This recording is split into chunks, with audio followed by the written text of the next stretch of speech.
I hope you are doing well during this global pandemic and you are safe at home. And we would like to first of all thanks Colosseum Communications for giving us this opportunity to talk about the HUL Tectonic Competition 2019. My name is Anirban Ghosh and I have done my engineering from Heritage Institute of Technology in Information Technology domain. And I completed my BTech in 2019 and thereafter joined IIM Indore for the 2-year MBA program. Over to you, Ishini. Yeah. Thanks, Anirban. Hi, everyone. My name is Aishini Sinha. I did my undergraduation in Information Science Engineering from Bangalore. Post that, I worked in an FMCG firm for 3 years, and I'm currently in IIM Indore pursuing my MBA. So we've just finished our first year in Indore, and at present we are doing our internships. All right. HUL Tectonic 2019 wanted us, the problem statement that they gave was based on proposing a circular economy to curb the use of plastic.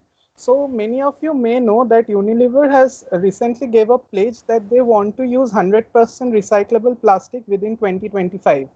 And so their problem statement mainly involved giving technological solutions to curb the use of plastic and also provide a circular economy, or in other words, a closed loop, so that the materials that are flowing through the supply chain should come back instead of being disposed after just 1 or 2 use. So the circular economy, mainly we had to focus on different stages of the economy to bring our solution. And the overall competition mainly had firstly had the case competition round, where we had to give a one-page submission of the of what we of our proposed solution. And then there was a campus round involving 5 teams selected from almost 100 solutions that were submitted from our college. And we won the campus round, and the prize pool for winning the campus round was 75,000 INR. After then, we were invited to the Unilever's IT's office, head office in Bangalore. And there were 8 other teams from top B schools from around the world, from around India, sorry. So this was a hugely enriching experience for us. Oishini? Yeah. So, in this competition, the first and the most critical thing was getting our team selection right. So, generally, what we have noticed, and even I have noticed this in my personal experience, is that people have a tendency to do case competitions with their closest friends in college. And this is natural because case competitions need you to spend a lot of time together. However, we knew that HUL Tectonic was very different given the technology aspect in the competition. So that's why we knew that getting the team right was quite crucial. So, how we went about it was we ensured that each of us got in different skill sets into the competition. So, the main role that Anirban played was his very strong technical expertise. He was a fresher, so he had all the computer science concepts fresh in his mind, and he was really able to help us with that. I worked in an FMCG firm for 3 years, so I had a good understanding of the business, about the entire distribution process of FMCG companies. So that was my contribution to this competition. And our third team member, Sambit, Sambit is a PGP too. Unlike Anirban and me, we were PGP once. So for us, this entire thing was a very new experience. Whereas Sambit, he had participated and won a lot of competitions. So that way he got in a very rich experience about how to tackle such case studies. So, this is how the three of us got together. And it finally proved to be a winning combination as well. Yeah. So coming to the solution that we had proposed, as you may be able to see that we broke down our solution into different stages, because when we were studying about the circular economy of a plastic, we saw that there were many stages involved, and in every stage the solution we had to propose would have to be different for it to have a meaning. So first stage that came was the product design phase when we were studying. So in this phase, the company HUL was already working on a lot of R&D. They had come up with an extrusion blow molding technology to reduce the use of plastic. So we understood that proposing an R&D solution, first of all, is never a easy approach, and it takes a lot of investment. It takes a lot of time to make it a success. So we thought that we could eliminate this phase because the company was already doing so much, and we could maybe focus on the supply chain part of it, so that we can inculcate our technological solutions over there. So our main focus was in the use, reuse, share, repair phase, the collection and the reverse logistics phase, then sorting, pre-processing, and finally recycling. And yeah, Ishini.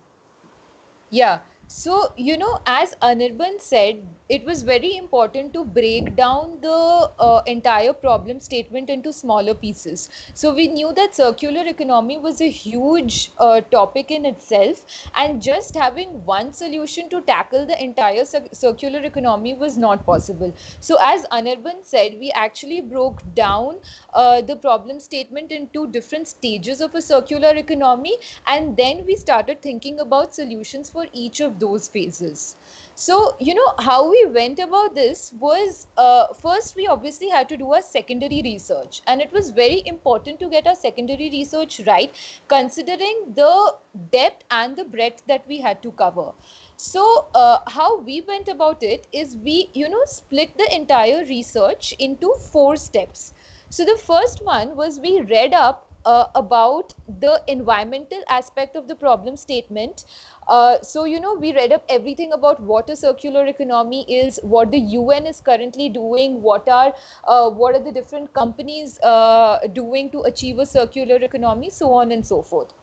So once we had the environmental aspect straight, we then moved on to get our concepts regarding the technology right. So we knew that since this is a huge, this is a very huge, this is a problem statement which covers a very huge breadth. So we knew that we had to get our concepts regarding various technologies right. So it ranged from blockchain to IoT to ERP. So that was the second thing that we tackled in our secondary research. The third thing was reading up about Unilever. So it was very crucial for us to know everything that Unilever has done with respect to attaining a circular, with respect to, just sustainability in general. So, we read up everything which was there on their website. We were thorough with their vision, mission, the USLPs, their commitments to the environment for the next 10 years, 20 years, and so on. So, that was a very crucial factor. And as we were doing our research on Unilever, we also ensured that we did our due research on the competitors as well. So it was very important to know what a Nestle or a P&G was doing in the field of sustainability too. So these were the 5 broad pillars in which we divided our secondary research, and that really helped us to cover the entire problem statement.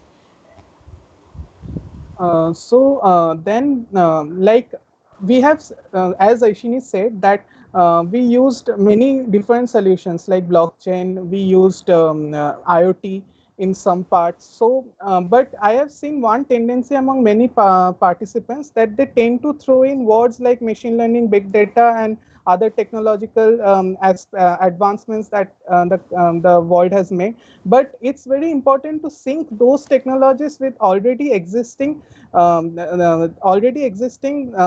the factors of the company. Like, you have to understand, if we are moving away from the core competency of the company and proposing a solution that is actually not maybe feasible to implement in a short time and maybe requires a huge investment.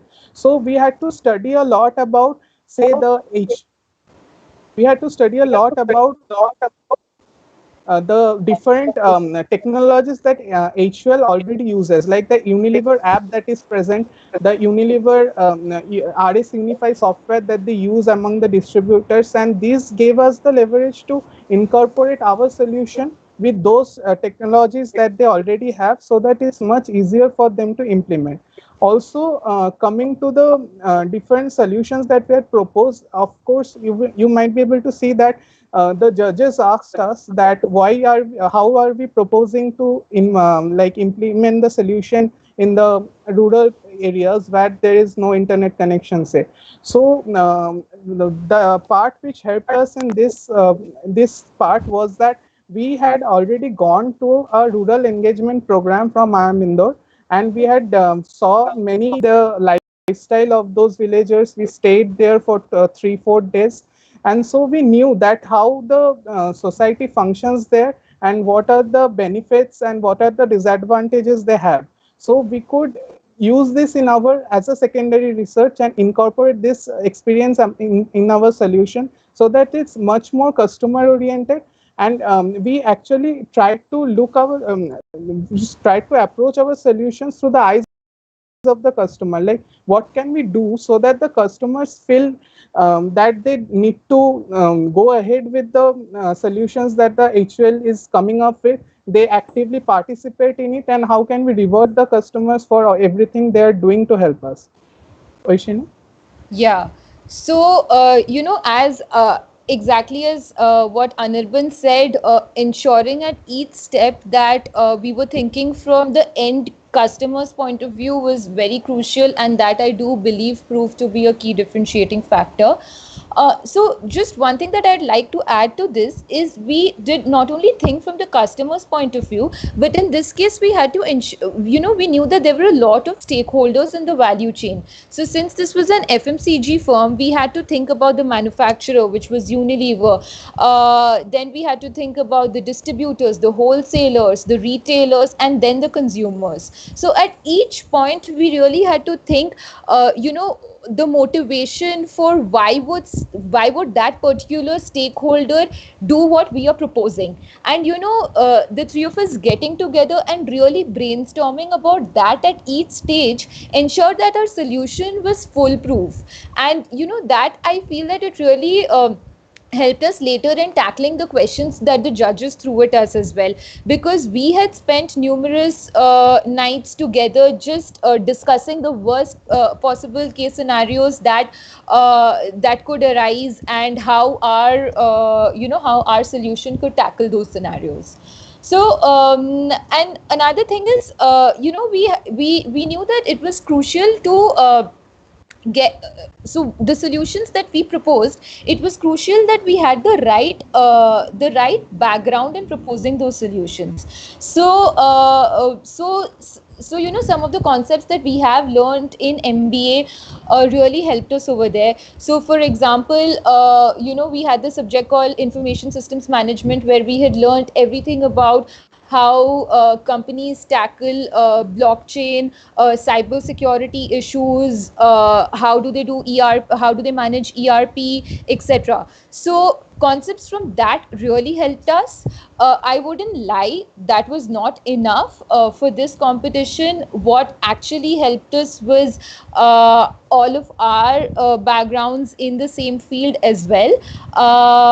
But that was something which was important. The second is really knowing the entire sales and distribution management systems of FMCG firms. So having a clear understanding of that, exactly what role what stakeholder plays at what stage was very important. So those subjects proved to be very handy. So and of course strategy management, we had to ensure that the solution that we were proposing was viable, and financially it made sense for the company as well. So these were the different topics that we got together, that we brought together to propose our solution. Yeah, so I think that is pretty much it. But to draw this discussion to an end, I would like to iterate on one very important point, that I have seen that people try to believe that cracking case competitions is completely based on giving very unique solutions, thinking completely out of the box, giving technological solutions that are like very modern age and very cutting edge. But I believe that when you're approaching a solution, you need to first understand what the company is asking, and how you can try to leverage the already existing technologies that the company have. And you need to put the already existing technological advancements that are there, that may be very simple, but if you can use it in a proper way in your solution, that can help you in a lot of ways. So like one key differentiator was that we tried to like create our solution from very basic steps, like how can we help a customer, like how can we make a customer satisfied with what this program is offering, and how can we then reward them for returning the plastic. And then we also took care of the end-to-end supply chain, like from distributors to retailers to customers to HUL as a whole. So that helped a lot, I think, in our solution.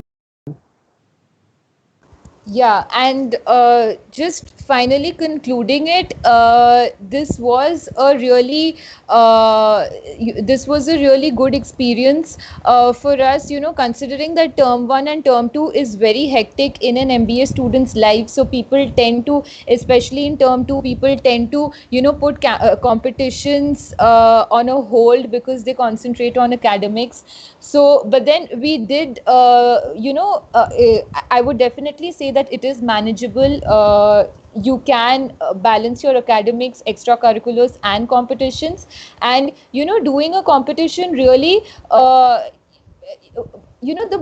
biggest advantage of it is whatever you learn in whatever theory you learn in a classroom, you're actually able to understand how to apply it in the real world. So when you get real time case studies, and when you're brainstorming about those, I feel that that's an experience that we should never miss. And overall as well, it was really fun for us, because through this competition, of course, winning the campus round was really nice. But after that, we got an opportunity to actually go to HUL, go to Unilever IT's office. We had a networking round where we could interact with all their leadership. We could see how things work on ground. So all of that was very enriching for us, and we definitely knew a lot more coming out of the competition. So I would highly encourage other students to participate in as many competitions as they can, because overall it would really be valuable.